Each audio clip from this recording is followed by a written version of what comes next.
Hello everyone, this is Minds of Late Capitalism and it is Chirag and Prithvi over here.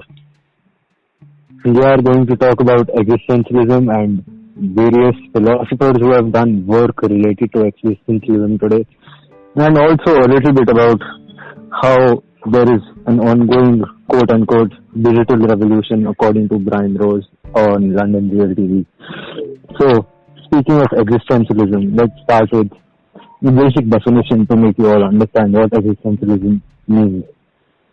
Existentialism is a humanism was the first essay, or rather a lecture by Sartre, which led to the creation of Being and Nothingness in 1946. In his book, Being and Nothingness, Sartre defines existentialism as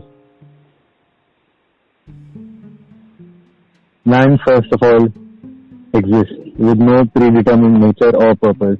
He encounters himself in the world and has the freedom to choose and determine his nature and what shall become of him. He does this through actions for which each is completely and utterly responsible.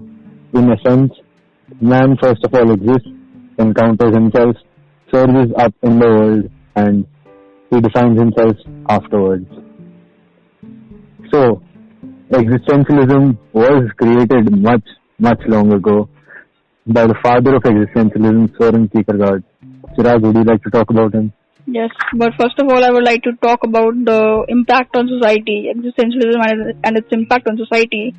So the first thing is the idea originated in the 19th century by Danish philosopher Soren Kierkegaard, and existentialist ideas were originated in the 19th century, but it progressed much more in the 20th century because it was a time in which there was less freedom because there was communist USSR, fascist Nazi Germany, and colonial British rule.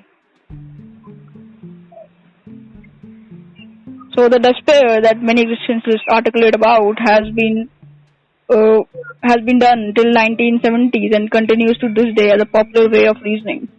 So you may ask the question, if the whole world we pretend that it is free, so is existentialism still relevant today? And I promise that by the end of this podcast, we will tell you why it is still relevant in the 21st century.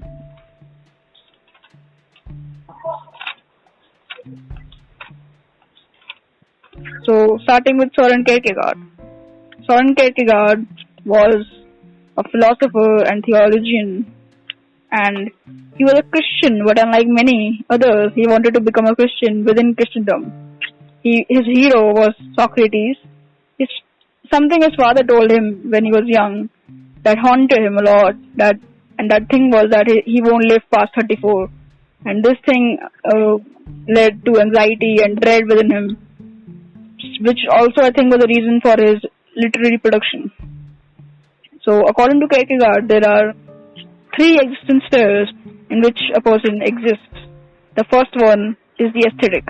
And these existence spheres are hierarchical.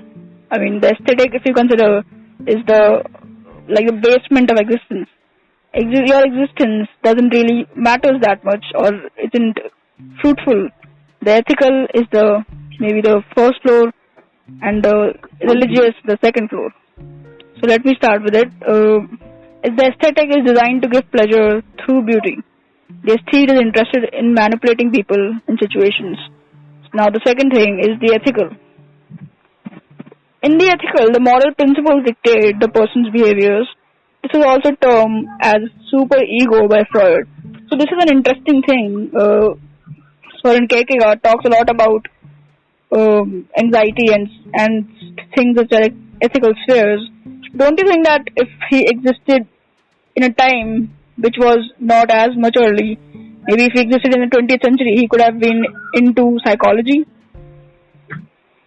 Yeah, I actually believe that he had very groundbreaking psychological ideas. I think he was the first one to coin the term anxiety itself with his book Anxiety. Yes. So, okay. So moving to the third, the highest sphere of existence according to Kierkegaard, religious. The religious resigns themselves to loss. They accept it, and the religious takes a leap of faith in the absurd. They act and they keep going So according to Kierkegaard, only in this religious sphere can the contradictions of the human conditions be reconciled. According to him, there are two factors which determine our life: the finite and the infinite. So what Kierkegaard is saying, that the individual loses himself sometimes in the finite and sometimes in the infinite. So if you lose yourself in the finite, it is that you are losing yourself in the binds, in binds that society holds you by, which is like you have to do this, do that, and do this. You are limiting yourself to society's expectations, and this often leads you to, when you contemplate what your life has been, it often leads to depression. And to lose oneself in the infinite, a person keeps thinking what they can become, but never becomes any of these possibilities, because if you waste a lot of time just thinking about what you can do, you never actually do it. So the Kierkegaard solution to all these problems is one very simple thing, and maybe that is what really attracted him towards Christianity. That is to take a leap of faith. Just take a leap of faith, choose one thing, and take a leap of faith. Just go with it, and at least you will still make an action. So Kierkegaard in his books used third-person stories. He wrote under third-person names, and he used pseudonyms. So according to Kierkegaard, most men are subjective towards themselves and objective towards others, whereas it should be opposite. So most men are subjective towards themselves. Most men have personal reasoning towards what they do, and they are not objective towards what they do. And whereas according to Kierkegaard, it should be the opposite. So according to Kierkegaard, there are stairs of what you call 3 stairs. First is anxiety, and when you climb up to anxiety, you reach dread, and when you climb up to dread, you reach despair. So according to Kierkegaard, he says that many people who are in despair are not aware about it. People often use earthly activities to distract themselves of this hopelessness that one may feel if they don't distract themselves. So what he's saying is that most of the time we use activities, suppose you like playing tennis, and if you don't, one day you can't go and play tennis because maybe a friend is sick, then you feel an emptiness, a void, and so people have been avoiding this dread, this void, this despair, whatever their life. But what he's saying is that it existed forever, and you may say that some people don't feel it at all. So what I will say, and what Kierkegaard will say, if they didn't feel it at all, then maybe they battled it at some times and they won, or they never even touched the topic. So there's one thing. Many people view anxiety and dread as bad things, but according to Kierkegaard, these are just battles that one individual must fight to grow towards something more. So speaking about finite and the infinite, would you define the finite as earthly pleasures? I believe that's what Soren Kierkegaard believes to be the most common of all ways to lose oneself, never even thinking about the infinite, the unlimited possibilities that one could pursue in their life. One was only limited to the finite opportunities available to them. The earthly pleasures bind them, as you said. How does one escape this? Like you said, there is a leap of faith, but that is only in the religious sphere, as you said. It is the highest floor of the metaphysical house that we must climb, that is our mind itself. To create an authentic self, how must one take these undertakings and climb these stairs of life? What would you say on that? Can you maybe rephrase your question? Your question was so big it started somewhere else and then it ended somewhere else. Maybe can you rephrase the question a bit? Okay, in simple terms, I would like to ask you, how does one climb the metaphysical steps and raise oneself from the aesthetic sphere of life to the next, which is the moral or ethical sphere, and then to the next, the religious? I mean, how does one escape it or become better? Okay.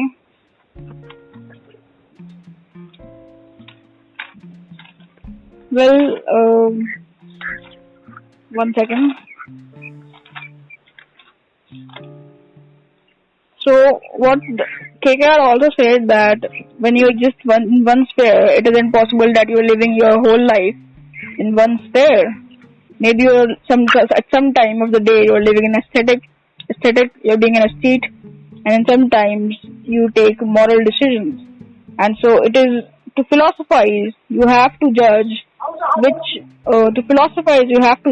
one of these spheres in your life do you value more, and then you take the leap of faith towards a more better form of life, I would say. So again, the leap of faith comes into the religious sphere of life.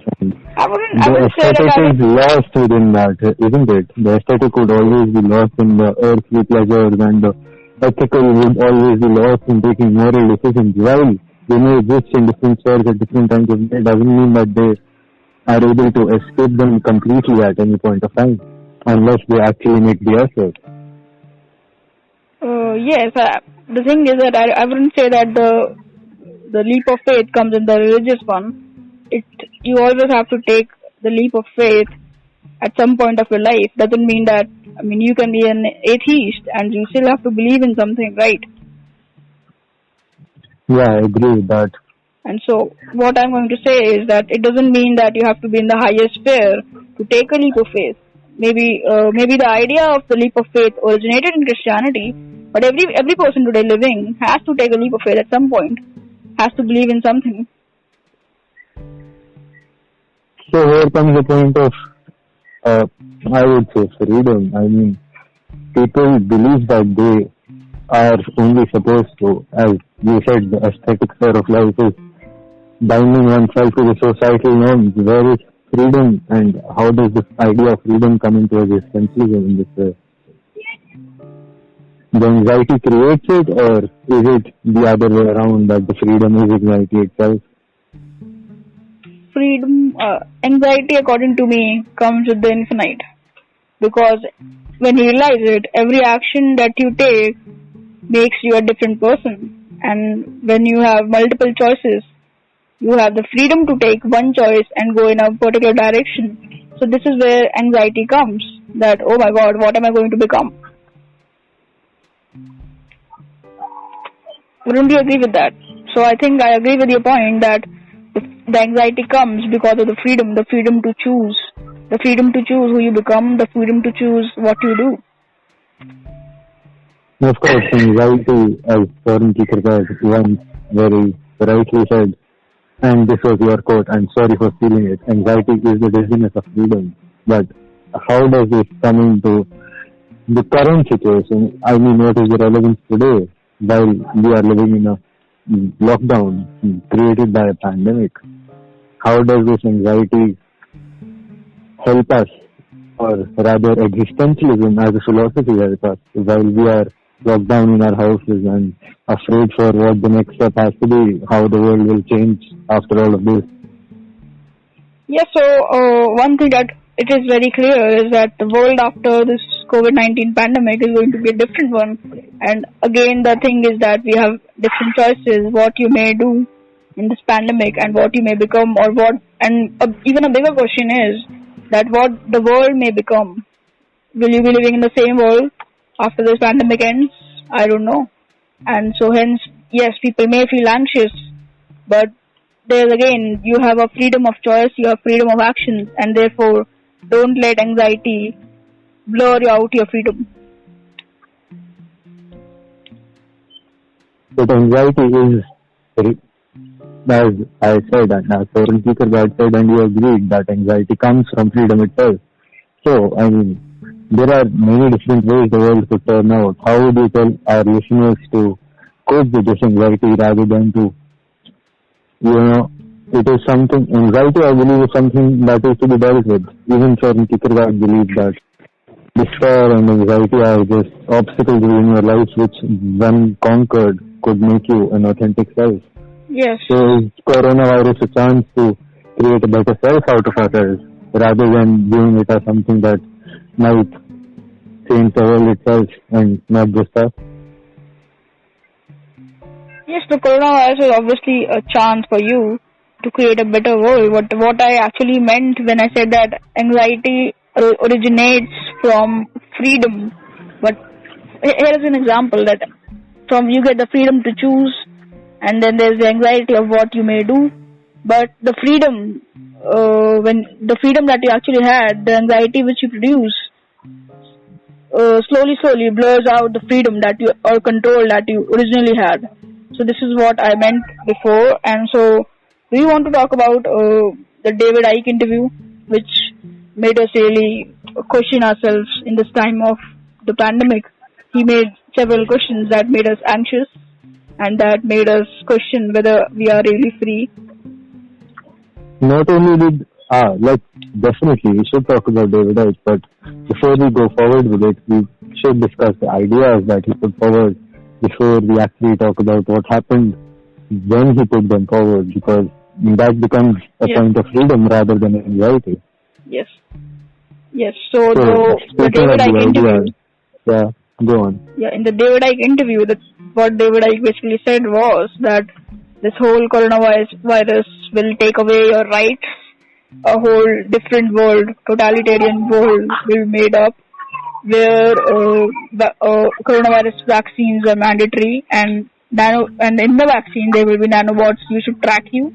And there are two people basically, Elon Musk and Bill Gates, who will be behind this because Elon Musk, if you see it, has his hands in electric cars, his hands in space travel, and his hands in a company named Neuralink, which is a very dangerous company. And on one side he's saying that AI is dangerous to humanity, and on one side he's investing in this company.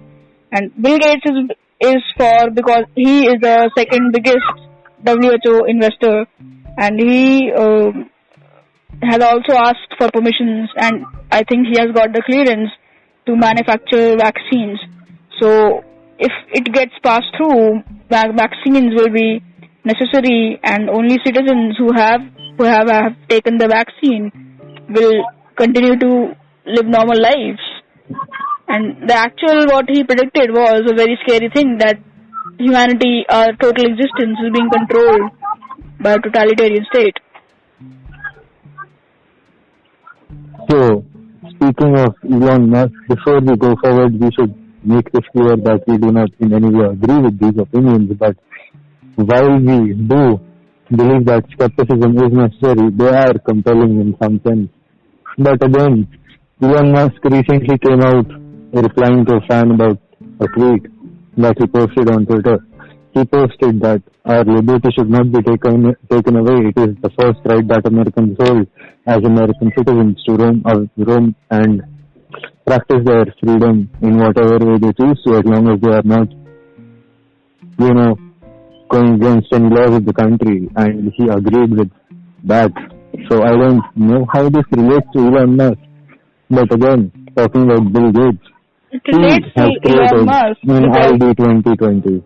Yeah, so it relates to Elon Musk because Elon Musk has been putting up, while the government has been telling us that this is only essential work will be allowed and only essential goods will be delivered, but Elon Musk has been setting up 5G towers, and Elon Musk, on the one hand, he says that AI is dangerous. Elon Musk has been founding a company named Neuralink, which I think could be very dangerous technology involved in the human existence. Well, I do believe that Neuralink is just an artificial intelligence company not targeted towards the communist manufacturing at any near foreseeable time in the future. It is very harmful that he would invest after having made comments such as what you just quoted. And I cannot but deny the fact that, setting up of 10,000 towers in the USA does not seem like the most important task right now, considering that there is a pandemic going on which has already caused over 1 million infections and 50,000 deaths. This is not to be taken lightly, even though David Icke could have us believe, if we close our eyes, and listen to only him that this is a fake virus, a hoax, just created in order to make the world a more controllable state. It does not go to say that coronavirus is a hoax after all, does it? Yeah, the other thing is that I don't believe that the coronavirus is a hoax. But what I can vote for is that the world in which we live can be different after the coronavirus. So what he says is it is to make a totalitarian state. I think that the coronavirus maybe it is real, and I think that it is a bit real because I don't believe in things just like that. These are dangerous times, and the future ahead can be a bit unpredictable, and maybe the things that he's saying, many of these things, I have seen them, and I've connected the dots because by the Bill Gates, you have seen a program he invests in that is ID 2020, and what he says is the totalitarian state that vaccines will be mandatory and only you will be allowed to continue your citizenship if you have taken the vaccine. So, sorry for interrupting. Have you seen the rage? Sorry for interrupting in this sense, but I would like to ask you, did he actually make the statement that a virus vaccine would be mandatory if you are to roam around free? While I do know that he created the ID 2020 page, which would virtually be able to track everybody who has taken the vaccine and would take away the freedom from anybody who has not taken the vaccine. Does it mean that Bill Gates might be involved in creating the first totalitarian technocracy throughout the world rather than just in America? I mean, there is certain skepticism to go along with the dots that David connected. It cannot be said that Microsoft and Bill Gates are actually going to be able to take over the entire world simply because of coronavirus. There are other factors as well. The thing is that he is the second biggest investor in WHO, and this is a thing that can't be taken lightly. If you connect the things, that is that WHO and has access over other charities and has access over vaccines manufacturing and has also access to ID 2020, the program which he invests in. So if you connect the dots, then you can see that the WHO can help him give access to other countries. So I can't be too sure about what David Icke said, but you must be skeptical and must question what really is happening here and what our future may hold. The important thing is not only to question right now what David Icke said, but rather the renewal of the videos that were posted regarding this interview that he gave to Brian Rose at LondonReal.tv. Yes. While we do not agree with the idea that Brian Rose is a great journalist or is the truth teller to all of us, David Icke does have compelling ideas. Yes. So, speaking of Brian Rose, would you like to talk about what happened there? Yes, so many people wouldn't have taken David Icke seriously if this interview wasn't banned, because he has been there for a long time and he has been talking about reptile shapeshifters and a secret cult and this and that. But whatever he said in that interview made some sense and had me questioning things, but it was banned from all the platforms, and it was banned from all the platforms, and Brian Rose was banned on LinkedIn. But what people like Brian Rose do after they see an opportunity like this is that they want to cash on it. They want to milk it for cash. So how he scammed people is that he created a fake revolution. He said that I want a platform, digital platform for the people, by the people, and this and that. People. Yes. And when I really, starting I was excited that yes, one more.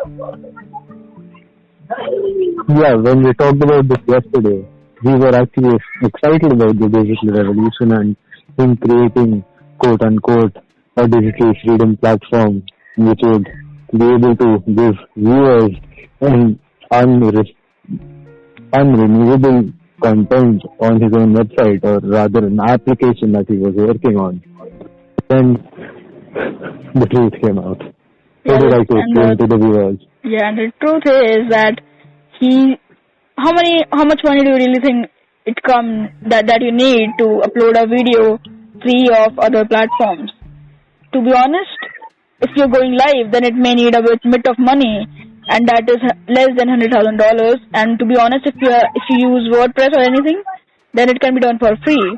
But what he did is he raised more than $500,000. Yes, and you are listening to me right, and people bought it. $750,000. Yes, more than, exactly $750,000, and people bought it. And when you go to his site, his digital freedom platform, and you see the code there, he still uses the third-party Dailymotion video,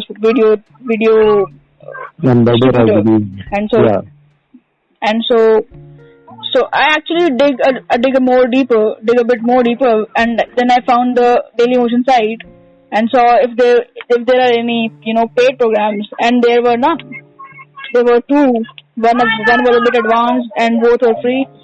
So yeah, he just got $750,000 without any expenses. So really hurts a bit that people are cashing on this opportunity by making people fear that this thing is false. And if this is an actual disaster, then people like Brian Rose shouldn't be proud of themselves. He should be condemned, if anything, for having done such a disastrous thing at this point of time, when people require the money that is going to funding platforms such as this one. I mean, this is not even the real platform, is it now? Yes, no, it is not. And the thing is that anyone can do a independent platform if you use a simple website. Just you can add that's what he's been video. using for the longest time at this point of time. Sorry? That is what he has been using for the longest period of time. He has his own LondonReal.tv website, wherever he posts his videos. The first platform that they go on is his website alone. Yeah, but what he used to do is that he used to embed YouTube videos and Dailymotion videos. That is the same thing he's doing right now, isn't that? Yeah, that is the same thing he's doing right now. Nothing has changed. He just got $750,000 more. Yeah. So let's continue. Understand people. Yeah. So let's continue on Kierkegaard and just let's finish what he had said. So Kierkegaard had many things to say on Christianity. He thought that Christianity can actually make a better humanity, but at some point of time it lost its way, and it actually has stolen individuality from more people, and it had made copies in the society. So here's this quote on Christianity. Quote, "Christendom is pampered with the nonsense that the Christian God is a decent and harmless chap, a good fellow, and especially a friend of female business in the beginning of children. All human efforts tends towards herding together. Let us unite. Naturally, this happiness, all sorts of high-sounding names, naturally this happiness under all sorts of high-sounding names like love, sympathy, and enthusiasm, the carrying out of some grand plan and the like. This is the usual hypocrisy of the scoundrels we are. But the truth is that I have heard we are free from the standard of the individual. So millions of men live and die. They're just numbers, and their numericals becomes their horizon. That is to say, they're just copies, and Christianity, which in the divine love wants everyone to be an individual, has been transformed by human bungling into precisely the opposite." End quote. So I guess what he's trying to say is that in religion or Christianity, what they really wanted was to make a better human, a better individual. But to make religion more approachable and more easier with our human touch, it has made people into a herd mentality. And this is not just with Christianity. I think this is with all organized religions. Wouldn't you agree? Yeah, Christianity or any other religion, or even I would go as far as to say communities as well as societal norms are just creating a way of leading people into mass mentality, herd mentality, as Frederick said. Yes. So one thing that it is hard for me to understand is, I mean, at this point of time, I know maybe at that time he didn't know, this wasn't the norm, but community and society or organized religion has always steals the individuality. That is the goal, because if society and community or organized religion is the rigid, whereas the human mind is not. So I'm not shocked that he reached to this conclusion, because I've always seen it this way. So wouldn't you agree? Agree with what exactly are you trying to say? I'm saying that you shouldn't be shocked that society or community or religion or school or anything converts people into numericals and herd and steals their individuality and makes them copies. Yeah, I have to agree, but I wouldn't agree with the fact that it is a shock, because many people, while they live and die for their religions and their beliefs, they don't fully comprehend the fact that they have been made and molded into this. So when it comes to me as a personal view, I would say that it is not a shock, but to the mass, to the herd mentality, it would definitely be a shock to understand or finally come to terms with this reality. So I totally agreed. So this was just one last thing left with Soren Kierkegaard and what really led to his. I think, according to me, two things led to his literary productivity. The first thing was obviously his dad telling him that he won't live much, and the second thing was his engagement breaking up with Regine. He got engaged to Regine in 1840, and now less than a year he returned her ring, saying he couldn't make a girl happy. So what is clear to me is that this relationship haunted him for the rest of his life, and this crisis triggered a period of literary productivity. I think that perhaps he found himself to be stuck in the finite, doing what pleases everyone, doing what is comfortable, doing what his father told him to do, and things like that. And maybe he just wanted to do something which was out of the box. It did help him later on. He took a leap of faith with the decision. And I'm not saying that people shouldn't marry or people shouldn't have kids, but it should be done because you can't think of a moment without the other person, and not because the society tells you that you should be married at 30 years old, when you're 30 years old. So this is it with Kierkegaard. So speaking of, again, when you finish with Kierkegaard, I think there is something that needs to be addressed over here. The idea of freedom and what freedom entails. I mean, whenever we speak of these things, we speak of existentialism. The first point that any philosopher, and including Kierkegaard, had to make was that we are free, and we don't recognize that we are free to be not a numerical, not be a herd, not be a part of the herd that grows within the norms of society as well as religion. Freedom is the thing that leads you to make the leap of faith. Recognizing that you are free is what really puts you in a position to, realize some things and take the leap of faith finally to whatever you have agreeable views about. Yeah, so I think that what you're talking about is freedom. You have the choice to not be free, but the thing is that it is easier to give away your freedom, and I think that we should talk about it in more details when we reach Simone de Beauvoir, because the content that she has and how people or how humanity sometimes systematically, sometimes without any systems, give away their freedom, and why there is also comfort within that. Before we talk about Simone de Beauvoir, there are two other existential philosophers that we I was saying that I will answer this question.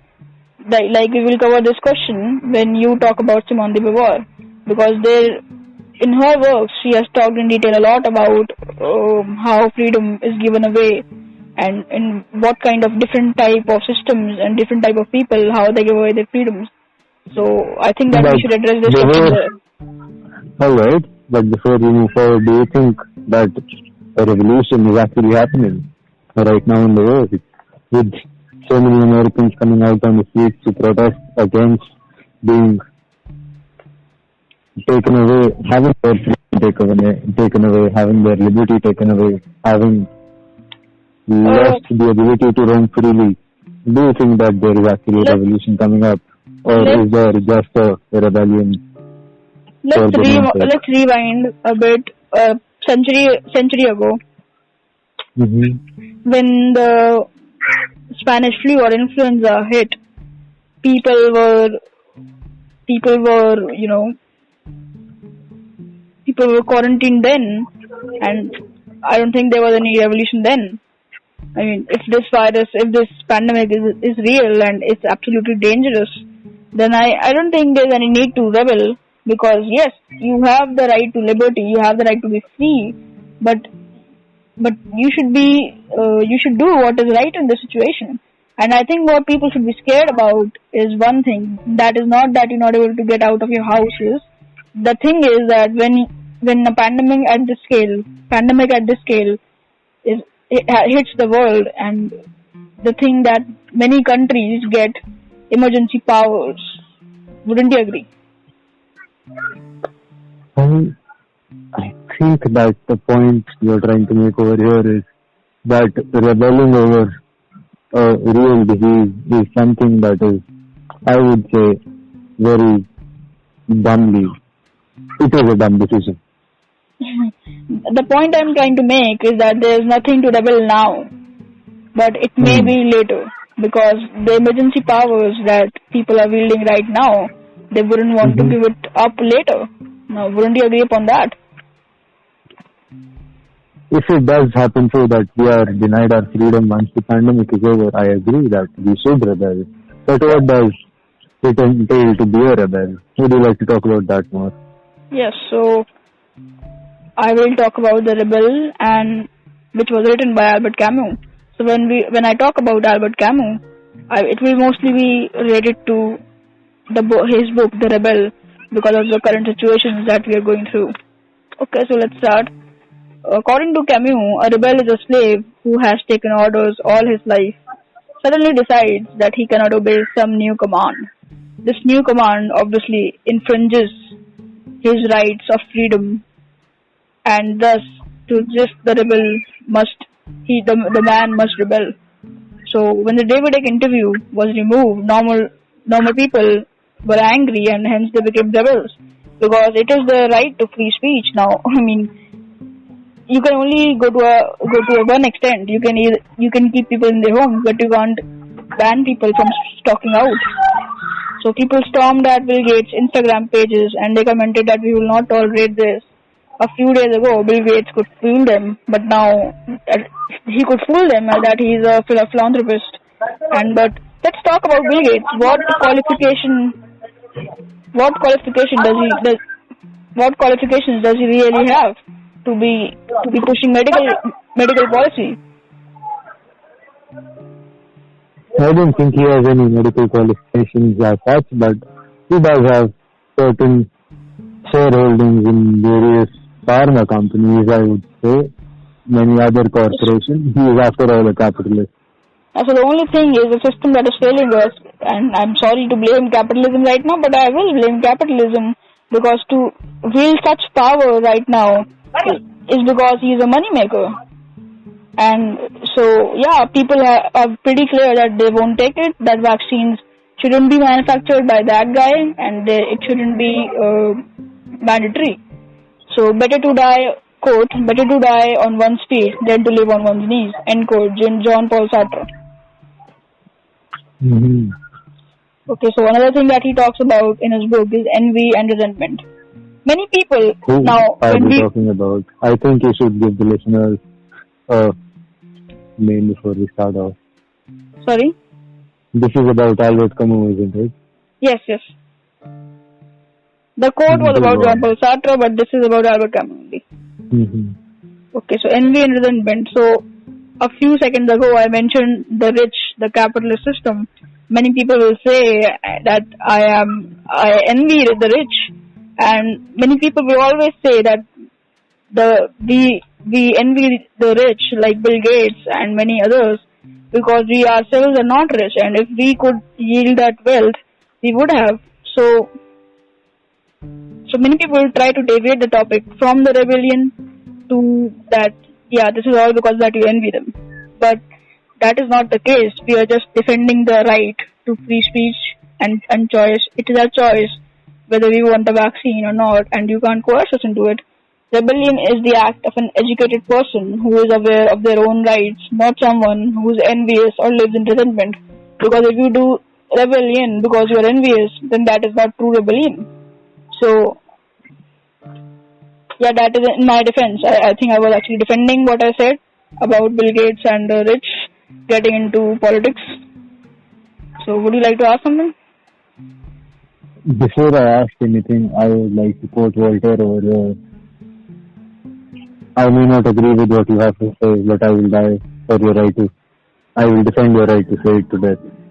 Yeah, absolutely. And in the David Icke interview, there were many things that I didn't fully believed in. I'm not fully buying it.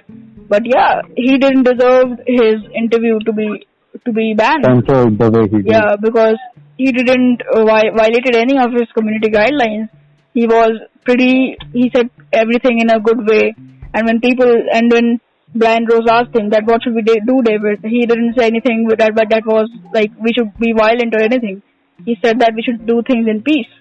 So I don't get it why he was banned, and it's obviously our rights are being infringed. Okay, so yeah. Sorry? Yeah, I do agree with that. So talking more about Albert Camus, what would you like to say in relation or in relevance to today's world with what Albert Camus and the rebel have to tell us? In what relation? In relevance to today's situation, to the pandemic situation, and to the fact that our rights are being infringed in such a censored manner that we cannot even speak up openly on social media platforms, which I don't believe any of the philosophers of those times would have imagined to exist a century ago. I think that although Albert Camus was not an existentialist, but if you go by the existentialist book, then yeah, our rights are being infringed, and we need to be free ourselves, and we need to make others free. And I think that if it keeps going this way, then there will be a rebellion. A rebellion for our freedom. Isn't it? Sorry? All of this is very absurd, isn't it? We are locked down in our houses united against an enemy that we cannot even see through our own eyes. Yeah, it's not about being locked down in our houses. I'm completely okay with that. If the virus is obviously a real threat, then. But the thing is that the content, I have had many people complaining to me that my content is not being promoted because, and I saw the guy's post. It was just a quote by Seneca. So why is it not being promoted, and why are social media platforms limiting the reach of individuals who are actually talking something which is worth something? So this is again an absurdity in our world. This is what I'm trying to get to. Albert Camus was an absurdity. He viewed the world entirety, the existence in its entirety as an absurd thing. If anything less than that, he would not be able to find meaning in it. His philosophical question, the only philosophical question according to him that held any value, was that should we commit suicide or go on to live? Yeah. So according to him is that if we find something that we value, or if we find something of value in this life, then our existence has meaning, and then we can live with the absurd. But if we don't find anything that we value or that has value, then maybe even if we are at fault, then I don't think that according to him life was worth it. But this is a very narrow way to view it, wouldn't you say? I mean, to find value in life is to create value in life, don't you think? Yeah, and I already agreed that it depends on you. But, circumstances are always not in your favor, and this is a very very difficult topic to talk about. Yeah, because many people who are listening, it may also suffer from something. And I will just say one encouraging fact, and that is Albert Camus obviously found something. He was an absurdist, but he found something which he valued, and that was his philosophy, his work, his life. And I think if we really try, if we really go take the leap of faith, according to Kierkegaard, then we can find something which we value, and we can live our life in peace with the absurd. It is worth mentioning, I believe, that Albert Camus died in a car crash at the age of 43 when he was still writing what he believed to be his best work yet. Sorry? Was I not audible at all? No. He died in a car crash? At the age of 43 while he was still writing what he believed to be his best work yet. And what was that book? It has never been released because he wasn't able to finish it at the point of time. Okay. He died before he was able to. Okay. Yeah, a sad reality. Sad. Absurd, I would say. Maybe he believed it, but we don't know if his readers will believe it to be the best work. Maybe his readers already found the best work. And since it doesn't exist, we cannot actually qualify it as being the best that whether work. It was sad because we haven't read it, and yeah, there are many philosophers actually who have left incomplete works. But that's life. We exist at some times, and that is why we say that we shouldn't do anything which we may regret, and we should leave no regrets behind. So to all our listeners, I would say that if you're interested in something, just take the leap of faith and see where it goes. I would like to quote Kierkegaard before we move forward, and I think this is an absurd thing to say right now. Right after what you said anyhow. He believed, do it or don't do it, you will regret it. Yeah, I believe in that. So, according to his engagement, he regretted it breaking up, and the decision haunted him. But what if in another universe, or maybe if in his reality, he actually married Regine, and then he regretted not writing enough, not getting the time, raising kids, and he would obviously not be the same Kierkegaard. He would have regretted marrying her, and he regretted not marrying her too. So I think this one comes from his personal experience. I think this applies to all our experiences as well, isn't it? Yeah, but I'm talking about his particular experience by breaking up the engagement. So wouldn't we agree that this quote comes up because of his personal experience? Of course, everything that we do is a subjective experience, and everything that comes out of us through our actions is again a subjective thought, a subjective reality. Yes. So let's start. Let's continue, and the thing is good and evil and rebellion. So earlier we were talking about Brian Rose's digital platform. He sold it as some kind of rebellion against the mainstream media or the controlled narrative of the social media. But he's actually scamming people into just sending their money, and he's milking cash. And so here's the thing, about good and evil and rebellion. We are giving the context of Brian Rose, but we will talk about it in detail. So, in order to combat evil, the rebel renounces good, and once again gives birth to evil. So, here's the thing about this quote, and that is that when people think that doing the good thing, or if you're doing good, the good is weak in front of the bad or in front of the wicked.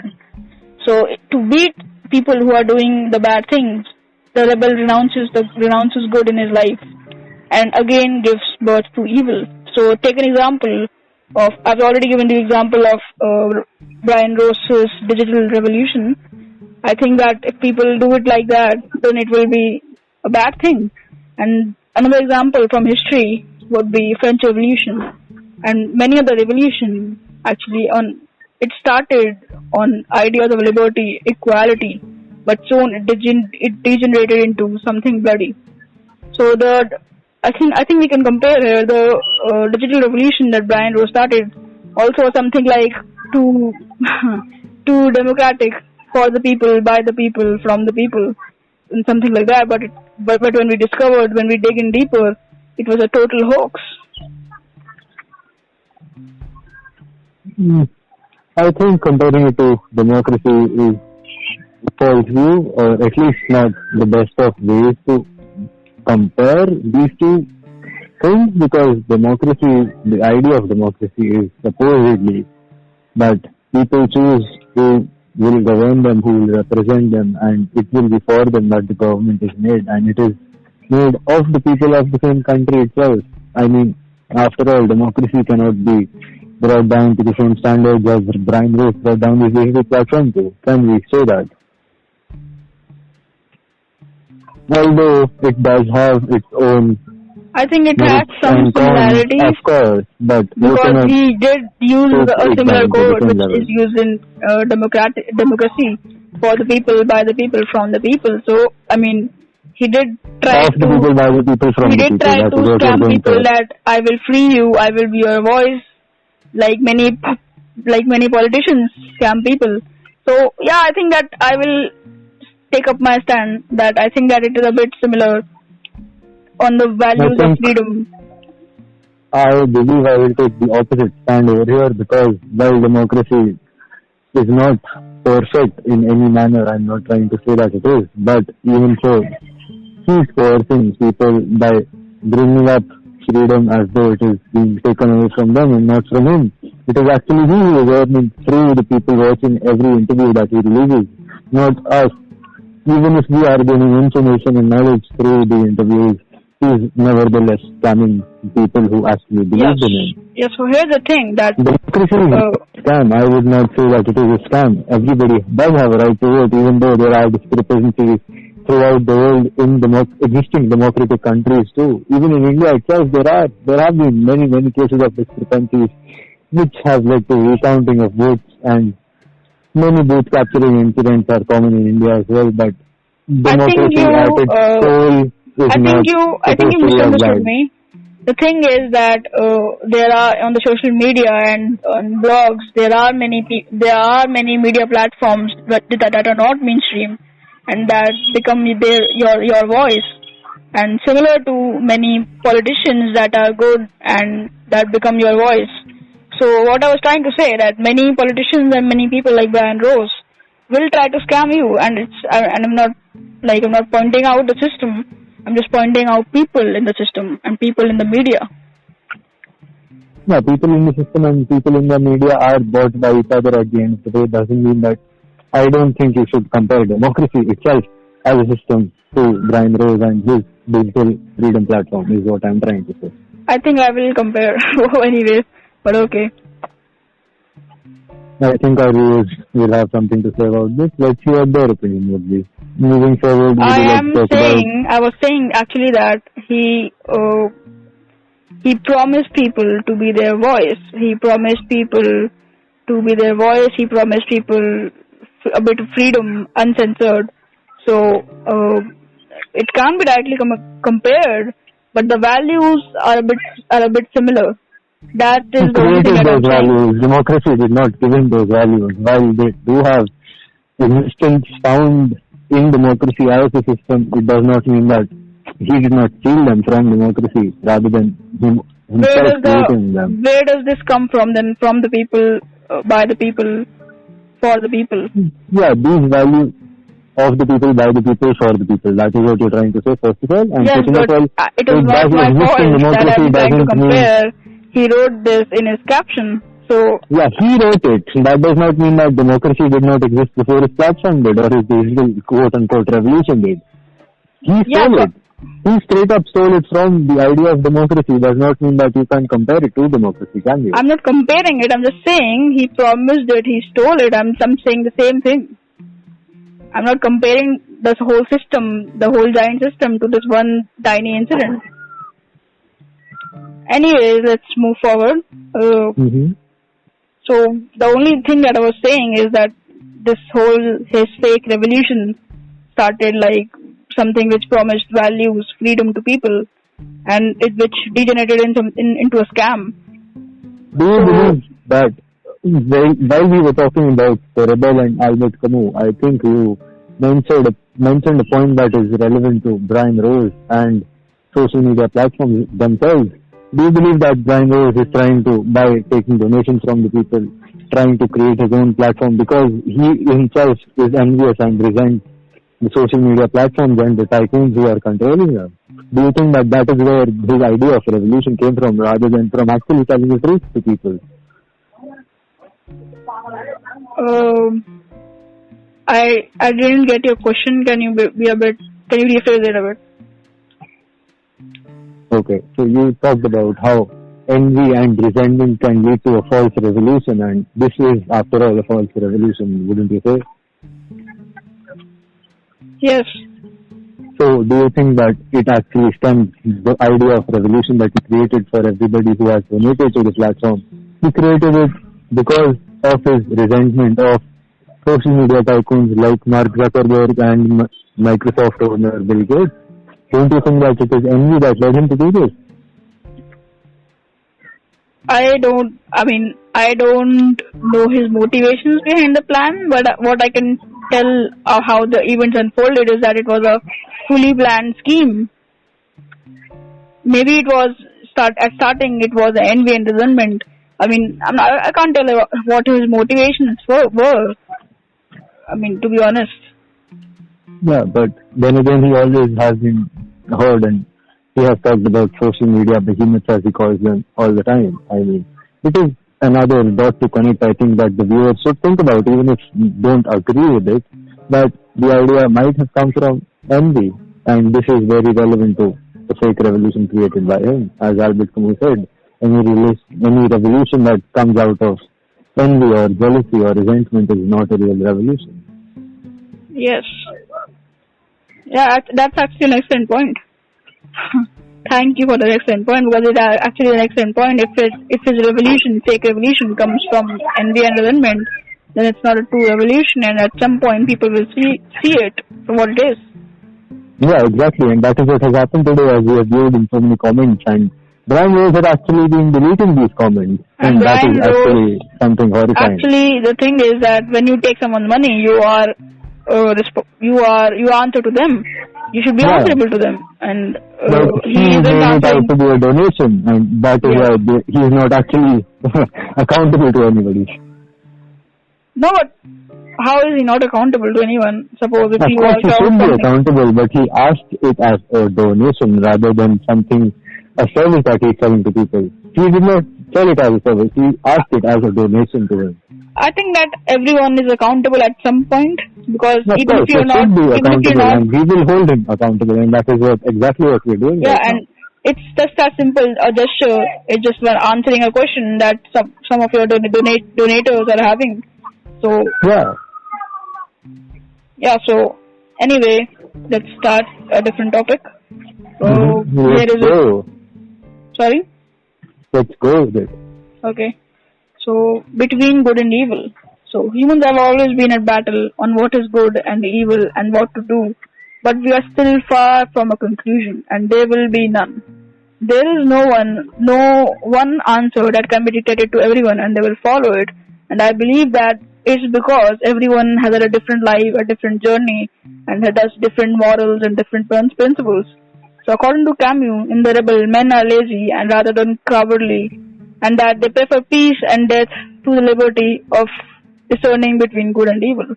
So what he's really saying is that we would prefer comfort, laziness, than to go through the difficulty between discerning what is good and what is evil. So wouldn't you agree to that? Yeah, of course. People would always take the easiest path to living their lives, and that is what he's trying to say, I believe. Yes, but on a positive note, Bill Gates, he made a fool of people for a lot of time, maybe a decade or something, but now people are waking up. People are connecting the dots that what Bill Gates actually is, and so I think that we have something to be positive over and something to be negative over, because one thing, people are waking up, and the other thing is that people like Brian Rose exist that try to take advantage of people's fear, that they're not totally aware of everything that is happening around them, and they take advantages of events like COVID-19. Yeah, I think Brian Rose, I would say, in my eyes anyway, he's the worst kind of person to exist right now. Even if Bill Gates is as bad as he is, I think Brian Rose is worse yet. Yes, I won't compare between them, but yeah, the only thing that I would like to say is that we have something to be positive over and something to be negative sad over. Yes. So the rebel wants to find something that they value, and this rebel puts values before himself or herself. The rebel wants to find out if there are any values in the world. And I think that we've talked about it when you said that the only question worth asking in philosophy is suicide. So that is the same thing that Camus here is talking about. That if you can find anything that is of value in this world, then you can live your life peacefully within the absurd. And if you don't find anything in value and you just see the absurd, you just see the pit, then maybe suicide is the option. Okay. So there's another thing that is a bit too dark for our listeners, considering that many people are going through various mental traumas in everyday life. This quote itself is a bit dark, but the optimistic point of view here would be, and I am saying this because it is a big deal coming from me because I am a pessimist. And the optimistic thing will be that there are obviously values, there is obviously meaning in your life but the thing is that you give the value to your life, and you will give the meaning to your life on your own. So quote, in order to exist, man must rebel, end quote. So what is the difference between robots and a human? Robots will most of the times do as we say, but humans with their consciousness, their feelings, their ideas, and their ideas are not rigid, will not agree to everything that the world will give to them. And thus, to live is to give something new to this world. But this world is rigid. It already has some things that it agrees to. So this world's only hope is that the people change some things, people move things around, and people rebel. So according to Camus, in order to exist, man must rebel. And I fully agree with this. But what must we rebel against? I mean, that depends you clearly mentioned that there has to be a rebellion. Sorry? May I speak first and then you can give a diametric answer to my question? I thought that you have completed what you said. You can go. Okay. Alright, so what I was trying to ask you, I have completely lost the point. We were talking about... You were saying what must someone rebel against? Yeah, so in this point of view that one must rebel against something in order to exist, man is man when he rebels. I think there is an idea of fighting against something external or something internal that comes in here. So it can be a rebellion against the exterior world, the outside events, or it can also be at times a rebellion against ourselves at point of time. And it can also be metaphysical rebellion, which Camus talks about in detail in his book. But would you like to define metaphysical rebellion for our viewers, even if we don't really believe that it is a topic worth mentioning? Metaphysical rebellion, according to Camus, is to fight against the nature of your existence. That is at the best way at which I can define it. So, to be honest, when I read this, I thought that I would just continue with what he defines the actual rebellion and not the metaphysical rebellion, because it doesn't add up to it doesn't add up to what we are trying to convey. And in my personal beliefs, I think that because in this aspect I'm a bit of a stoic, and I believe that we should live in harmony with nature, and there will be no confusion and there will be no point in rebelling against the nature of your existence. But I believe in some sense that it does create a sense of possibility that there is something in our nature itself that is self-destructive, that is against the good within us. There is an evil, there is a shadow that many philosophers have described. I mean, it is not to say that a metaphysical rebellion is necessary, but it might be something worth considering if you feel that you have something within you that is against who you want to be, something within you that is stopping you from who your authentic self is. It can help you explore in a way. Yeah, of who you are, why you exist, and it can also lead you to philosophy. That's my idea. Philosophy itself is existential. You question the nature of your existence, and that is why you philosophize. And this may be just connected to this, but I think that it has a bit of connection with philosophy. Anyway, so now that I've talked about Albert Camus and I've finished what I wanted to say, would you like to talk about his relationship with Sartre? So, speaking of Sartre, Sartre was an existential philosopher who gained fame when he came out with his lecture, Humanism is Existentialism, or rather the other way around, Existentialism is Humanism. And later on, in the year 1946, wrote the book Being in Nothingness. Speaking of Sartre and Camus, it has been a difficult time for them. First they were best friends, but then Sartre joined Stalin rebellion and he joined the Stalin party after he failed to create his own communist party very horribly. And once he did join it, Albert Camus condemned him, obviously, for obvious reasons. He did not like the idea of the atrocities that Stalin committed, the famine that he caused later on, and the whole idea that his best friend could be involved in such a treacherous form of government, a treacherous. I think it was a revolution in the eyes of Sartre, but in the eyes of Camus, it was false revolution again. Yeah, because he did not agree with it. Yeah, not every revolution is good, and this leads us to the Russian Revolution. And the Russian Revolution maybe started with some things, and it ended up with communist Russia, and it created famines, and it created Chernobyl. So obviously, in this what you call fight, not only did it create Chernobyl, it killed millions of people.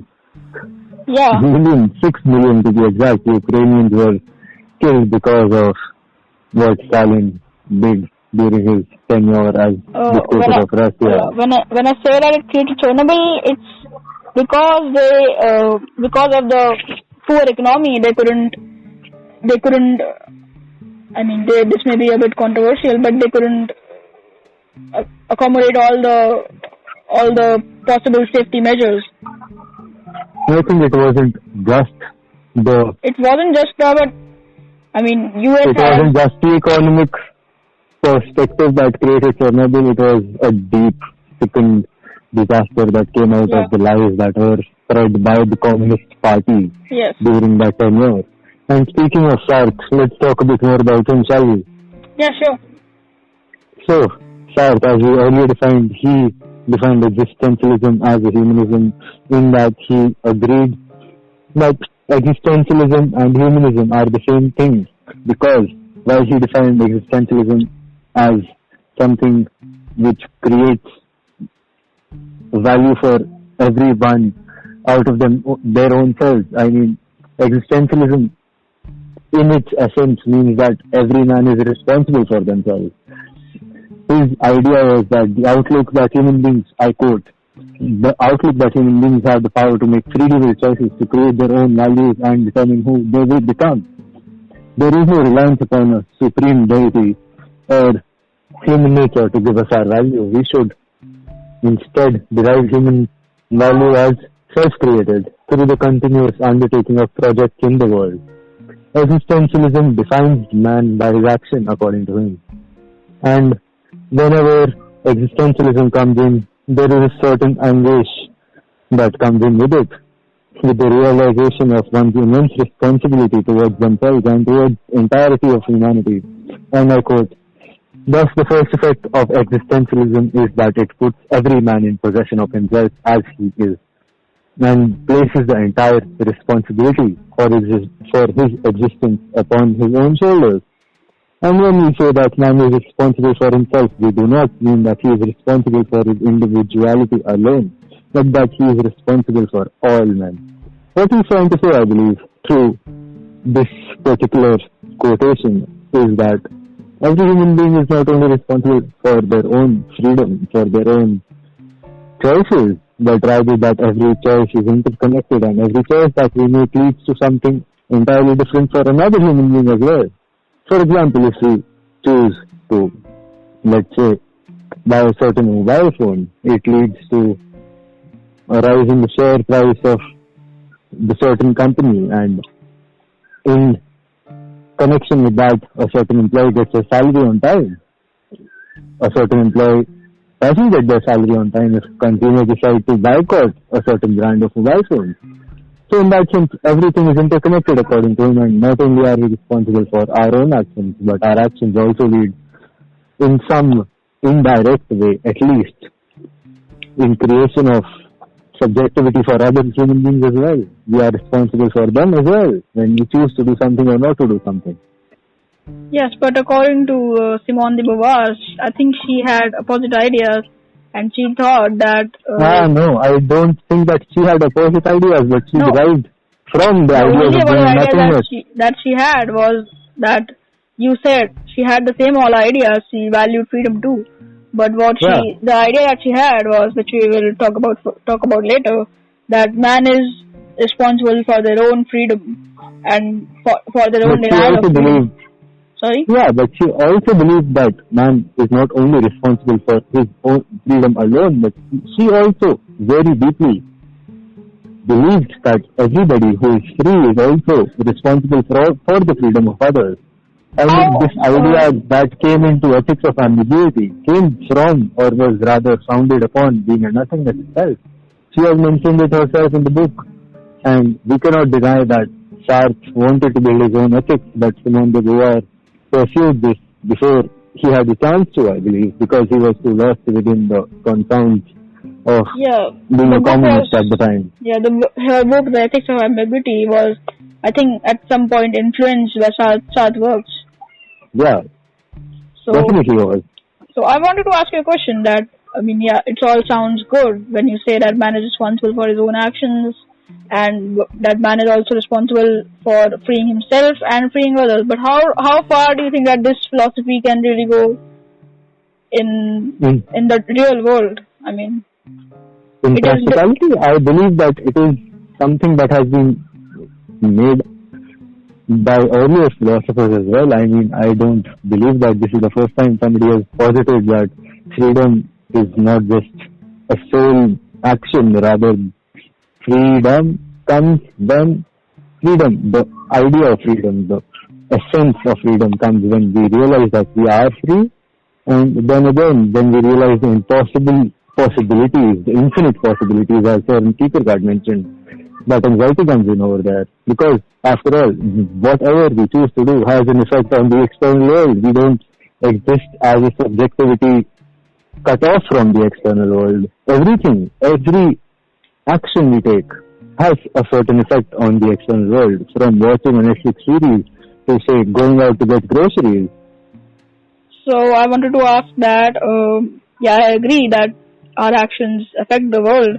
So do you think that spreading wisdom like that we are doing this podcast had something to do with freeing other people, like spreading philosophy, spreading wisdom, spreading school of thoughts, breaking cultural conditioning, has anything to do with freeing other people? I mean, it is the way to free other people, don't you think? I believe that freeing other people has to be a more subtle action rather than imposing it on them that you are free and you are condemned to be free, as Sartre would put it. A man is condemned to be free when he exists. Existing means that man is free. But people do not wish to realize it because, as you mentioned earlier, that it is the easier path to take to conform with the rules of society rather than recognize one's own freedom and choose one's own actions. Yes, sure. So moving forward, I think there is something that Simone de Beauvoir had to say a lot about what we just talked about. Would you like me to continue with that, or should you mention first the relationship that Sartre had with Simone de Beauvoir? Yeah, so before you start with Simone de Beauvoir works, I would like to add that both of all these three individuals, Simone de Beauvoir, Camus and Sartre, had relationships. Camus was a friend of Sartre, and Sartre was in an open relationship with Simone de Beauvoir. It was rather an open marriage. It wasn't just a relationship, Chirag. How do you call it a marriage if it is open? I mean, They would go to church and get married, and the priest said, "You may kiss the bride now," and that's how they got married. But they also believed that they were free enough to make their own choices in their sexual adventures, and however they wished to live. They were extremely, extremely involved in the idea of being free individuals. At that time of society, how did the society react to it? They were infamous, of course, but they were also famous for their choices. And I mean, didn't the church or anyone condemn them that what you are doing is wrong, or that it isn't the correct idea of marriage? I believe that both Simone de Beauvoir and Paul Sartre were French people, and the French are known for their absurdities, aren't they now? Well, excellent. They obviously should have the freedom to choose what they like. Yeah, of course. But they did not obviously go to the church and tell the priest, "Hey, guy, you are going to be having sex outside of this marriage as well." Of course not. Of course not. That did not happen. Yeah, so I always have this idea of religion that as being a rigid structure that wouldn't allow such things to happen. But anyways, so I think that we have said enough about the relationship between them. But do you think that this relationship is actually feasible, or may I say that possible in today's world? Well, if you ask me, from a subjective point of view, I would say that it is not entirely possible to encapsulate the idea that somebody we love can also at the same time be a sexual partner, or in fact be in love with someone else. Of course not. That would be, again, an absurdity for us. Yeah, what I think is that they did this because they were too attached with their philosophy. I mean, it's good to embody your philosophy, but they were attached to their philosophy, and they were actually icons of their time, and they had to give a message about it, and maybe they believed in it too. They definitely did believe in it. In many of her letters, Simone de Beauvoir's letters to Sartre is a book that has been published, I believe, and in the letters she talked vicariously about how her romances went on with other people, many of whom were common friends between Sartre as well as Simone de Beauvoir. So I don't think, that is mind-blowing in fact. But that is again, speaking of it in a, it is really. So speaking of this in a point of view that would be more feasible for our audiences, I think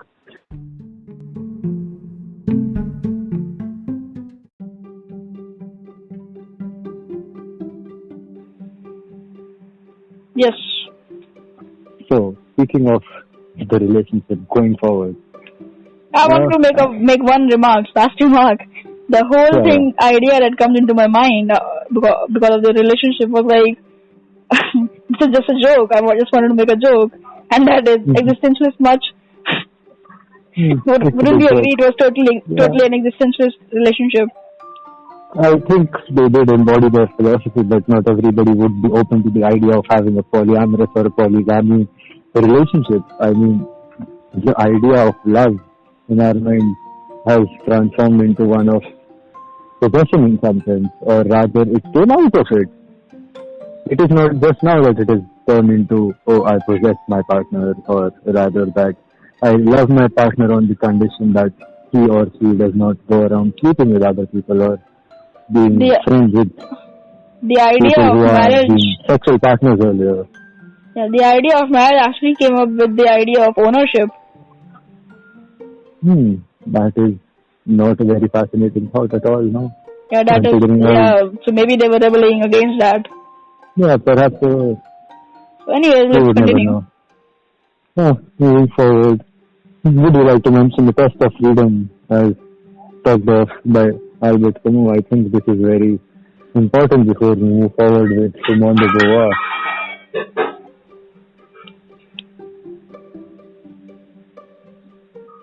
Hey, are you there? Yeah, I'm there. I'm just waiting for you to say. Yeah, I asked you to mention the idea of test of freedom as mentioned by Albert Camus before we move forward. The best of freedom? The test of freedom. The test of freedom, according to Camus. Yeah. Yeah, according to Camus, it was just to test the freedom is to test waters And the only way to be free in a unfree society is to be so incredibly free that your mere existence is an act of rebellion. That was Camus' quote. And so, to rebel with such a society, if you don't do it completely, then it's not really, then you're not also part of the society. But if you really want to be free, then your mere act of existence should be a rebellion, according to Camus.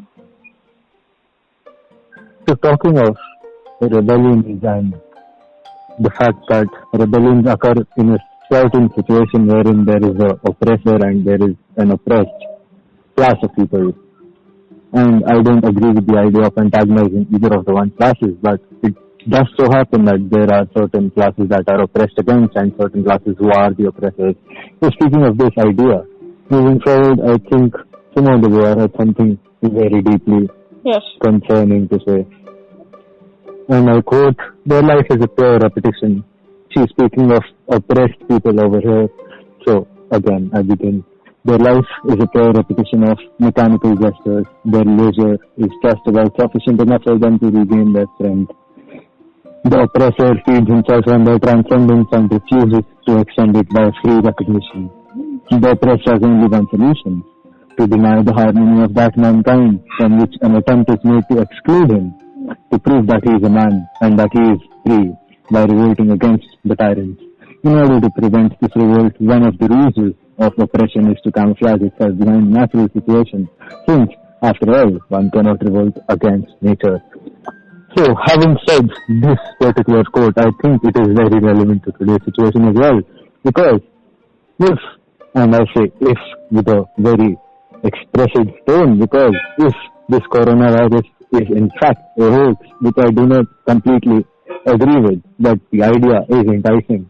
If it is a hoax, it might be just another ruse by the oppressors, and I say oppressors again in a term that is not completely valid. In the Marxist terms, I am not speaking in the terms that there is a bourgeois class and there is a proletariat class. No, I am speaking in the sense that there is a working class of people who is exploited by those on top of the pyramid, because there is a certain hierarchy that exists in our world. And if coronavirus, after all, is something that is a ruse, so the idea comes in that we cannot revolt against nature, and if this is actually something that is being portrayed by the media so as to scare the people, we cannot actually, go out and be like, hey, we have to revolt against this because it is a natural phenomenon. And I think it's an excellent idea to reason with the people who are rebelling right now, because what I would say is that you test the waters. Let this coronavirus thing go over, and then if your rights are being infringed, and then if you see a clear-cut oppressor, then act. Yeah, then you right see now, the rebel, but not right now. Yeah, right now there is no point in rebelling. I am in complete support of rebelling. Maybe I will rebel myself if I see a clear-cut oppressor. But right now there's no clear-cut thing. Our whole future is based on an if right now. That is why anxiety.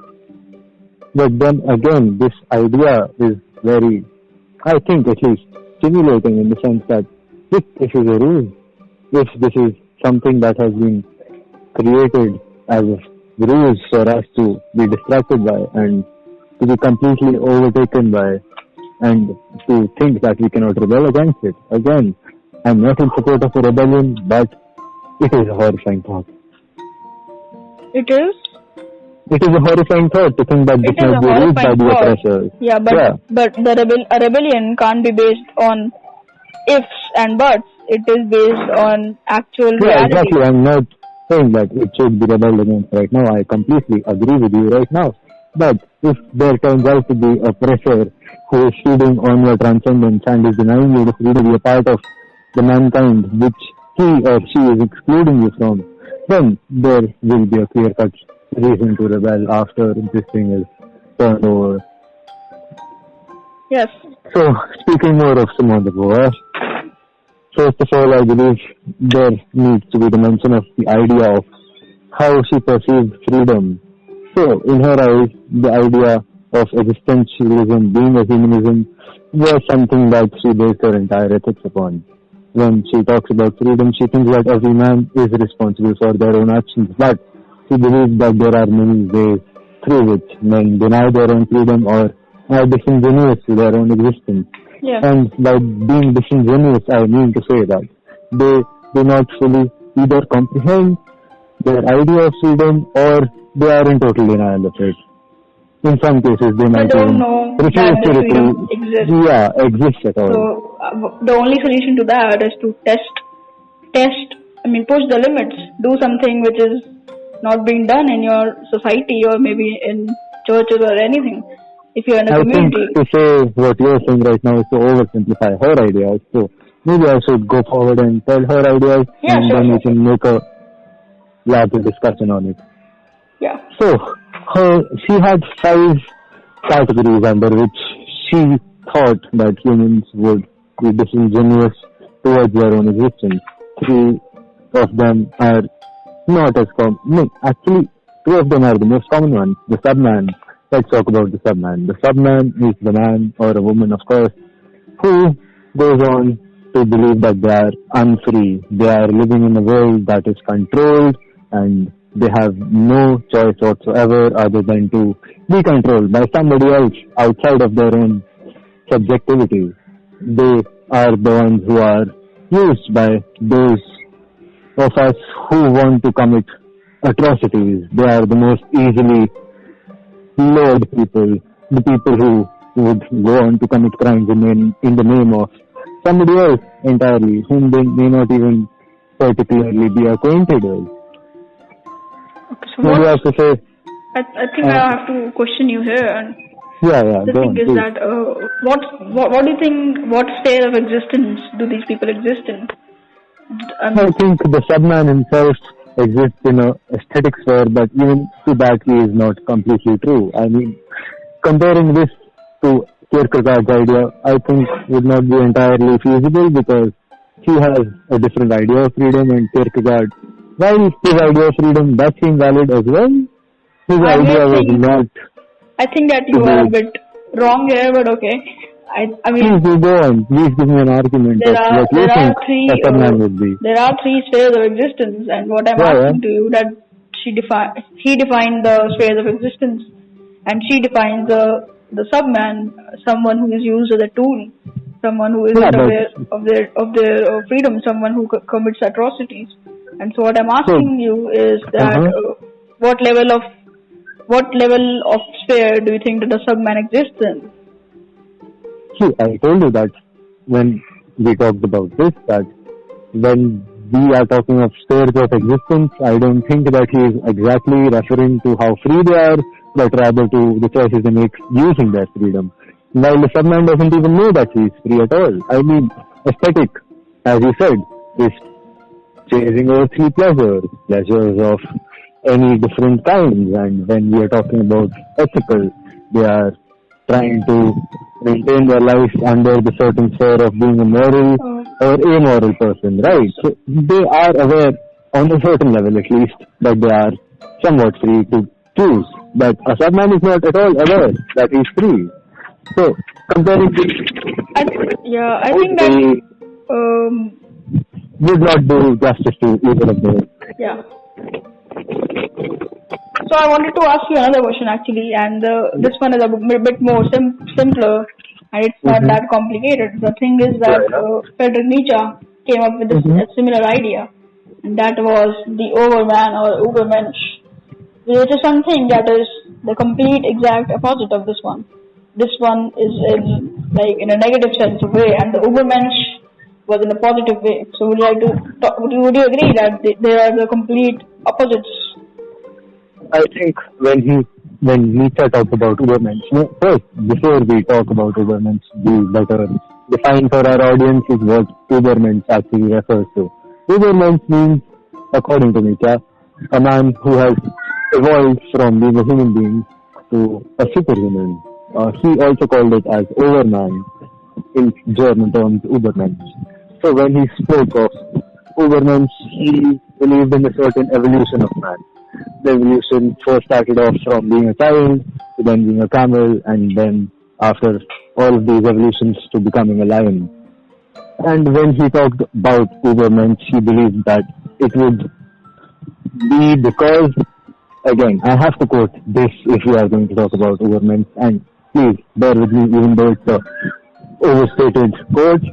God is dead and we have killed him. And when he said that God is dead and we have killed him, he did not mean that the God created by man or the God who created man is dead because we actually murdered him in a defining sense. Rather that we need something other than God, something beyond what humans have been able to comprehend so far, that we need to move forward, that we need to move upward, and we need to recognize that we are completely and wholly free to make our own choices, that we are free to delve into our own mind and become authentic self again. So one question I had in my mind, and that is that according to existentialists, the best way to live is to be free and free others. So do you think that according to the existentialist, the overman is someone who is free himself or herself and also frees others? Yeah, I think the idea behind Ubermensch was that what he referred to as Ubermensch was in Das Book Zarathustra. So Zarathustra, the character in the book itself, was trying to, he was a hermit who lived in a cave for about 12 years, and then he came out of the cave and he made friends who became his disciples, and he wanted to free them in the sense that he wanted to help them into recognizing themselves and the world in a clearer picture. So of course, whenever we talk about Nietzsche and Das Book Zarathustra, the idea is clear that he wanted to free other people through his work as well as through the idea of Ubermensch. Yeah, I think that we have found ourselves a beautiful connection here. Yeah, we have, indeed. So okay, let's continue. So continuing and talking about the serious man, the next level of disingenuity. While the serious man can be systematically denying his own freedom by reasserting and adhering to pre-established societal norms, values, and he would not even consider before going on to adhere to new values because he does not have an idea of self, he does not have an idea of being a free person, being a free subjectivity existing in this world. So whatever he finds to be most agreeable with him, he will conform with him.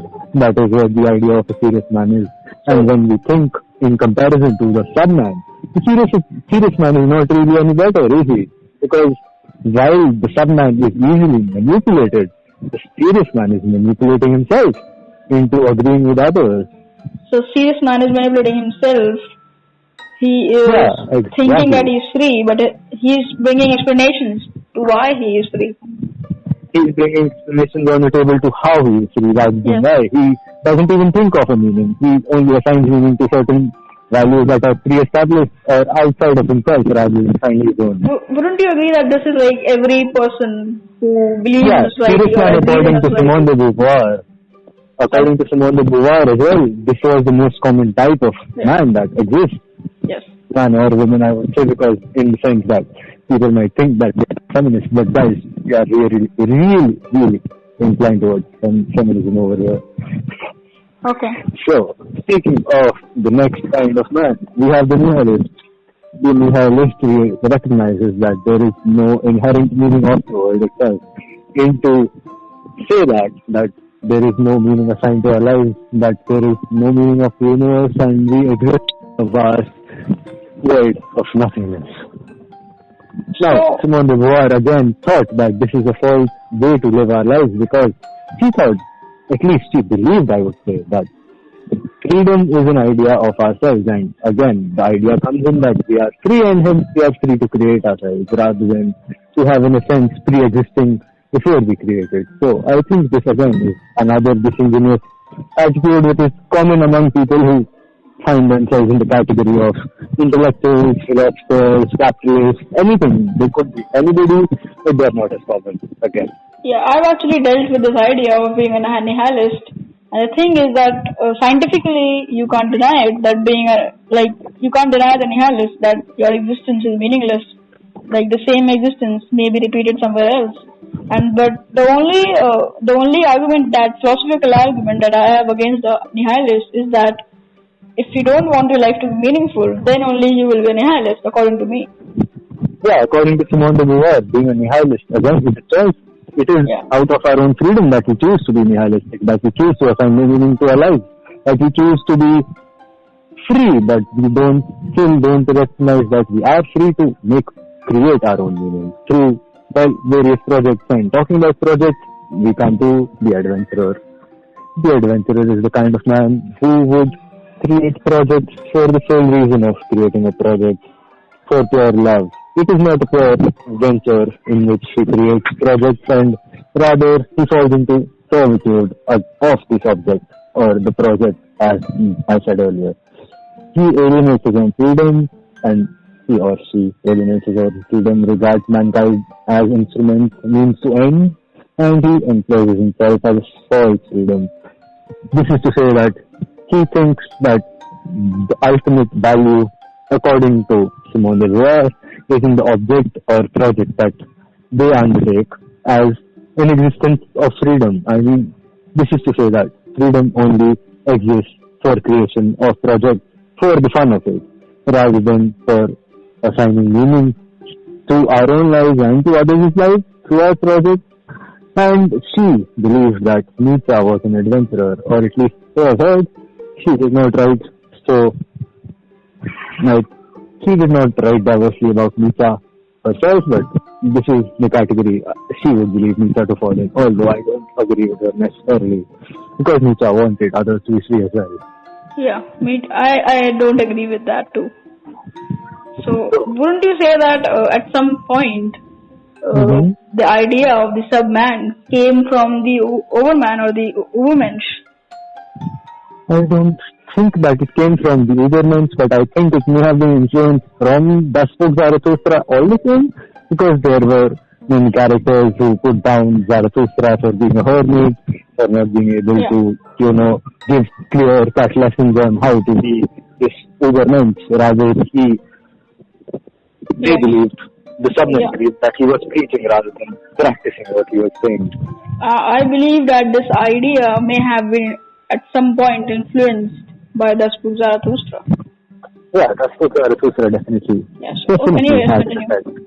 But moving forward, there is the last disingenuous attitude towards existence, the passionate man.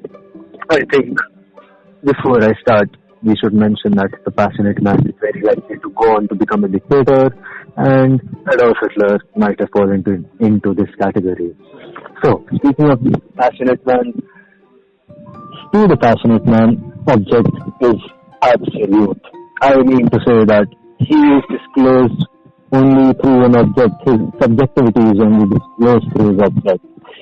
Freedom doesn't exist outside of his or her own subjectivity.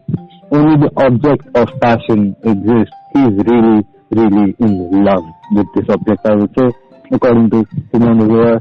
And in this, it can easily become a tyranny, and tyranny can easily turn into fanaticism. A passionate man is, after all, passionate. A dangerous man, I would say. Yeah, I would say he's the most dangerous kind of out of all of these. So, in her work, does she relate sentiments like anti-Semitism or anti? I think not. No, but she was very, very supportive of the idea of communism and socialism, although she, towards the end of her life, she said that she did not believe in it anymore. She renounced it. So I think that at one point, passionate men and women can be good for the society if they go for the good things, but if they go for arguments that are not valid, like anti-Semitism or hating immigrants, being prejudiced, then they can be dangerous people. Wouldn't you agree? I think I would have to disagree over there, because they are, in a sense, they hold whatever they desire as the absolute. They worship it in some sense, and when somebody seeks worshipping, it is bound to devolve into fanaticism. Don't you agree? Worship leads to fanaticism, in any sense. I didn't get you, sorry. What I'm trying to say is the passionate man in Simone de Beauvoir's idea was somebody who was so passionate that nothing other than the object of their desire mattered, in the sense that they would go as far as to worship this object, to go to any lengths to achieve it. And whenever that happens, it devolves and degenerates into fanaticism.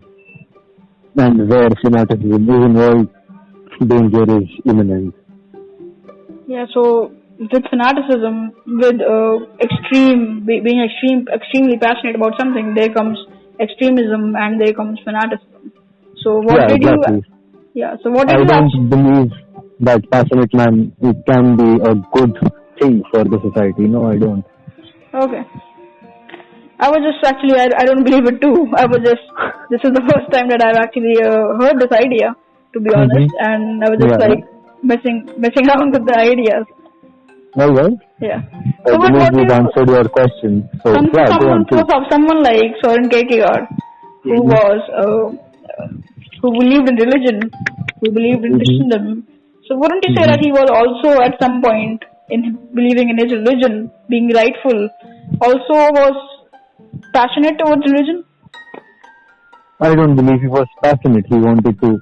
I think he was the only person, or rather, the only existentialist who have existed, who wanted to, create a system which would liberate people rather than show them that they are not free, or the different ways through which they choose to not be free. This Simone de Beauvoir's work shows in a more direct manner that people choose to be unfree or are disingenuous to their own existence. Yeah, and all of our work. Soren Kierkegaard was more subtle than that. He was subtle in the sense that he wanted to create fiction. He created fiction so as to show people that they can be ingenuous, but they have to be objective towards themselves if they are going to be genuine to themselves. Yes. Okay. So moving forward, I do have another idea to discuss before we finally end this. So the idea is lack of being. Have you heard of this term before, Chirag? The lack of being. The lack of being. Yeah, what do you think you understand by this particular term? I think that what she meant by lack of being, and I may be wrong here because I haven't really prepared for this, I haven't really read Simone de Beauvoir. What she meant here was like what Paul Sartre said, that you busy yourself in projects. Was it somehow related with this? I think the idea definitely came out of that, but the lack of being itself is creating a void more than creating projects. It is rather the predisposed vision that is needed to, creation of projects. So, talking about lack of being is something which arises from coming into subjectivity of ourselves and the subjectivity of others, which leads to the positive assertion of our freedom. What does she mean by positive assertion of our freedom? Positive assertion of our freedom in these terms, I believe, would mean that we are able to legitimize our own freedom through our actions by creating a void, by creating something that we are not yet, by imagining ourselves in a certain situation or at a certain position. So, lack of being itself refers to the setting of goals that are taken up by us. In order to reach the goal, we first turn ourselves into, quote-unquote, a lack of being. So, to give a couple of examples for our listeners to better understand this idea. So, suppose any of you decides that you want to have a master's degree, or let's say you want to become a law enforcement officer. So, when you make this decision in your mind, you create lack of being that certain someone who possesses a master, certain someone who is a law enforcement officer. You are not that yet, but you lack being it, right? So, yes. When you lack being it, when one wishes to become a law enforcement officer, a professor, or to acquire. Don't you think that they're missing on the current time in their life? while their desire to become someone which they're not right now. Yeah, the lack is the missing of being that thing. The lack of being itself is what they are missing, right? Isn't that the concept which I said? Yeah, what you said is the concept itself, but she called it lack of being and you said missing on it. Missing out on things while you desire for something more. I think you are relating it a little bit to Soren Kierkegaard over here, which is not the idea she is going for, but it certainly is an existentialism idea out of existentialist point of view. So, I think you're right, yeah. Okay. Do you have anything else to add? Yeah, definitely. So, by making myself a lack of being, I contribute to human signification. I disclose being. What she meant by this, I believe, human signification means that a certain human being comes up into your life because of your decision and pursuit of becoming or removing that lack of being. You make other human beings important. Suppose I apply for a college and I have an interview with the same college and I talk to a couple of people. So they are significant for that point of time because I chose to apply to that college to fulfill this lack of being that I've created in myself. Wouldn't you agree that this is an idea which is very similar to what Soren Kierkegaard recognized as the word? And I'm not like obsessing over Soren Kierkegaard but the ideas are very similar. What he said was that to fulfill voids or to fulfill them or to fulfill emptiness, a person will go through lengths to distract themselves with earthly activities. So don't you think that this lack of being is a bit similar? I don't see, these both are existentialist ideas at the end of the day, so we cannot say that they have no connection whatsoever. But this, in a sense, is ethics of the ambiguity surrounding our lives. I mean, everything that we know as we exist is ambiguous to us. We don't for certain know anything for a fact, other than what empirical science would have us believe, like the universe is 14 billion years old, blah blah blah. That is the only objective truth we know, but they don't necessarily assign any meaning to our lives, do they? They have their own limitations. Yeah, I think that what Simone de Beauvoir said here was definitely more than what Soren Kierkegaard said.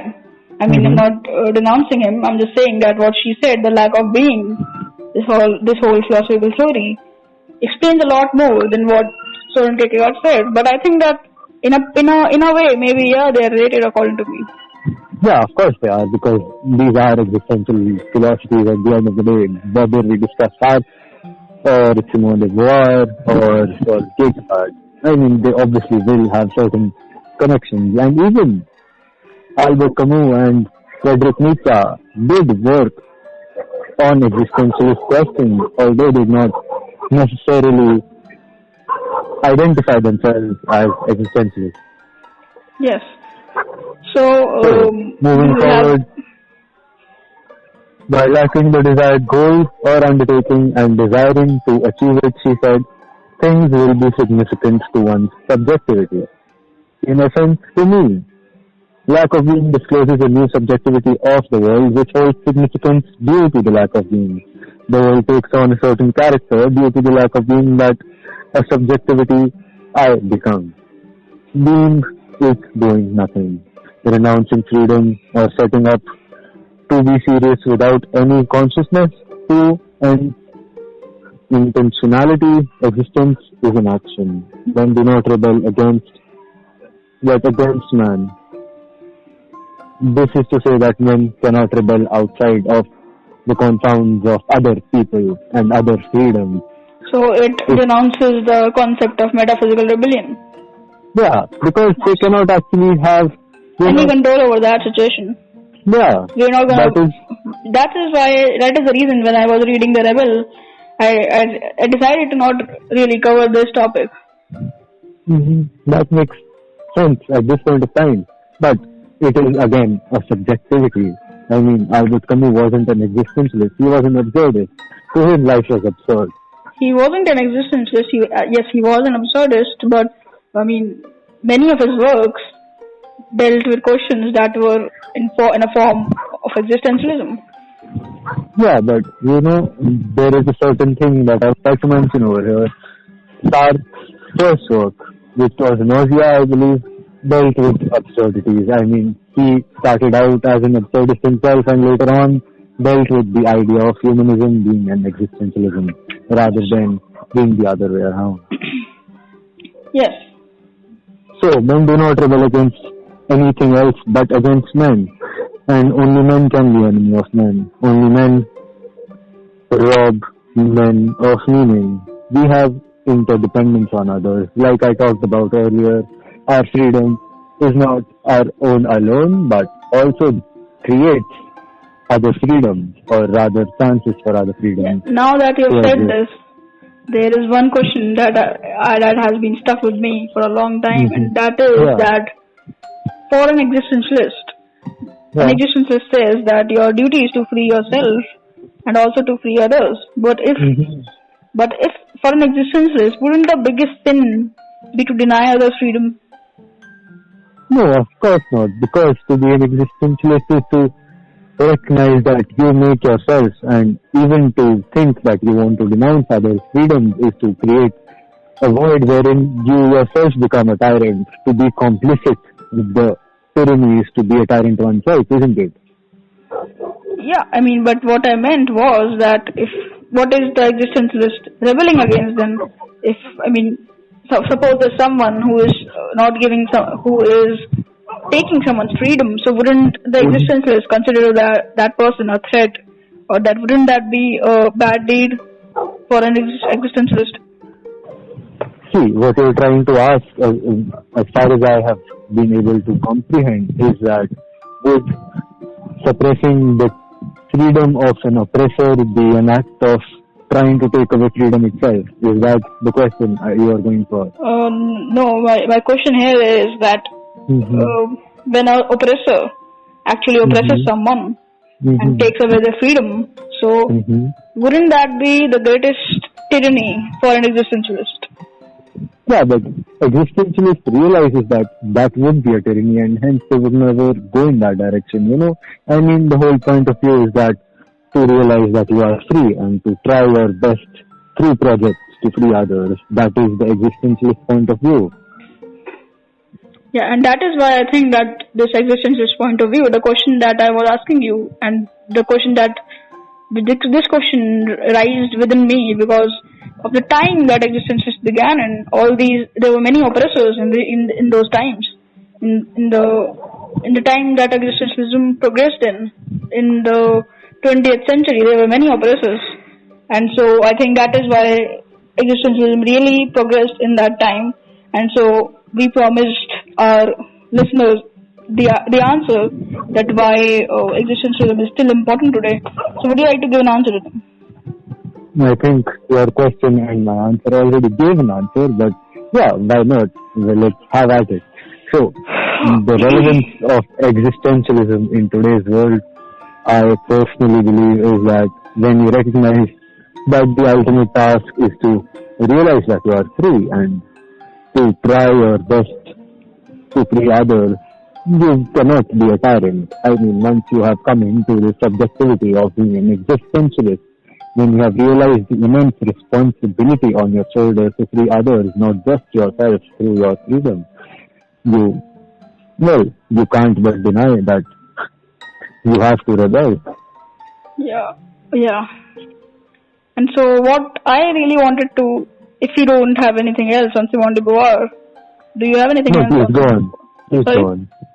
Go on, please. So what I wanted to answer to our listeners and viewers is that we don't even know sometimes that we are not free. And this world that we live in is great at pretending that we are actually free. Because when you view at it, the world is, most of the countries are democracies. But when you really look at it, there are a few elite that really control the game, and you have actually seen how badly it can affect you if you if you cover anything which is not the mainstream perspective. So I think that what we really should do today is that we should test the waters. We should test how free we are in this society, And then if we find something that we are being controlled and oppressed, then we should rebel. And I think that this is why this invisibility of oppression in our world, and I think this is why we should discover, and this is why I think existentialism has a great importance in our times too. I would like to say thank you to everybody who listened to our episode. I hope you enjoyed it. Bye-bye. This is Chirag and This is Prithvi. See you next time. see you next time. Peace out.